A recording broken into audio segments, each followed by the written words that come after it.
Toks labai įdomus klausimas, kaip pasidaryti terasą pigiau arba kaip susimažinti gamybinius kaštus. Šitą temą aš visai neseniai dariau jau vieną video ir ten buvo vienas iš tų aspektų. Tai yra, pasidarykit parengiamuosius darbus. Jeigu turėsit stoginę, reiškia vandens sujungimo sistemą, pasidarykit elektrą, atsiveskit ir visus parengiamuosius darbus, ką reikės stoginį. Jeigu numatė džekuzę, atsivedam vandens nubėgimą, vandens padavimą, jeigu nenorit iš langą dažyti ir panašius dalykus. Tai va, vienas dalykas, padarykit parengiamuosius darbus, ateityje bus mažiau perdarymo darbų. Ir antras labai svarbus dalykas – komunikacijos. Pasižymėkit, kur tiksliai eina komunikacijos. Jeigu jūsų nėra, prašykit nuotraukų. Tie, kas daro, nuotraukos. Ir antras dalykas, ne vien nuotraukos, bet mums reikia tiksliai žinoti, kur išeina, kur praeina tos visos komunikacijos. Tai yra geriausia, jeigu jūs turi drenažą, ne, vis tiek bus kažkokie orientyrai, nuo kurio jisai įeina, kur pasisuko ir panašiai. Tai rekomenduočiau. Taip, namo kampas, kažkur kanalizacija įkirto į namo kampą. Atstumas nuo namo kampo, kur eina į namą. Galų gale ant sienos pasirašykite tą matmenį, eina drenažas, atstumas nuo sienos. Pasirašot ant sienos tą matmenį, nuotraukos. Nes kito atveju mes turim labai įdomų scenarijų. Ir va šičia. Parengiamieji darbai nepadaryti. Mes suprojektavom terasą su stoginė, didelį. Laiptas aplink visą terasą, kaip matot. Tai yra čia, iki vidurio ir visa kita. Lietaus suvedimas nepadarytas.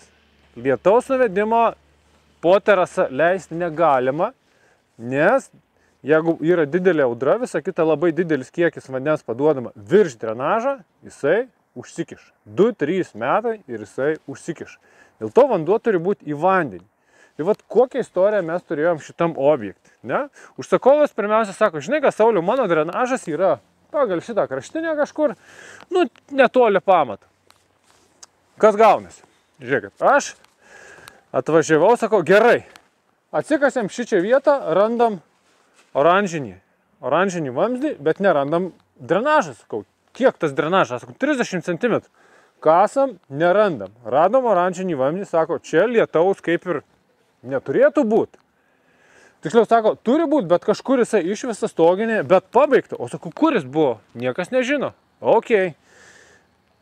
Atvažiavo šitą rajoną stabdžių darbų vadovas, aiškintis, kur drenažas.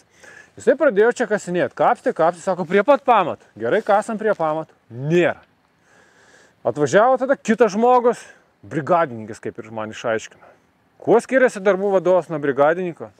Brigadininkas tikrai matos, kad apie drenažą supranta tikrai labai daug. Bet pradėjo kapstyti, pasirodo, radom drenažą 60 cm. Tai yra, jis yra kur kas toliau nuo pamato. Toliau. Sakau, tai kaip čia, va, tas oranžinis vamzdis, sako, čia ir lietaus surinkimo sistema.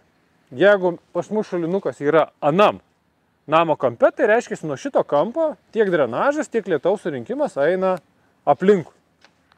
Gerai. Dabar sakom, tai yra, mes darom stoginę, mums reikės lietaus nuvedimą pasidaryti, įkirsti į lietų. Gerai. Dabar žiūrėkit, tada sakau, gerai. Mes jau drenažą daugiau mažiau žinom. Tai gal tada, jeigu čia bus vienas šonas, čia kitas. Kertamės į šičia tiesiogiai. Va čia yra polis, kertamės į čia, į lietų, susivesiam ir viskas bus gerai. Prakasam tranšėją, nėra oranžinio vamzdžio. Kur jisai baigėsi, pasirodo išvesas, kažkur stoginiai turi pabaigą. Gerai, čia neradom. Vėl viską užkasam, bam. Gerai, tada darom. Čia yra kitas mazgas. Gal tada čia kertam ir pasižiūrim, ką mes turim. Bet jau visos tranšėjos nekasim. Ten pradedam kapstyti. Nėra lietaus surinkimo sistema. Tai kur jinai baigėsi? Pradedam kapstyti čia kažkur. 2 vamzdžius randam. 2 oranžiniai vamzdžiai. Iš kur 2? Vienas pasirodo kanalizacija. Antras lietaus surinkimo vamzdis, kuris ateina čia ir kažkur va, tai stoginė ir kur čia yra. Pradedam kapstyti, kur yra kuris. Kasamės iki čia, radom, kad vienas įeina į namą. Tai reiškia, kanalizaciją jau radom, atsirinko. Tai antrą, mes tada iš čia kasėm tarp jau polių, griovį, sujungiam ir sujungiam lietų iš čia. Dėl ko aš jums pasakoju šitą istoriją?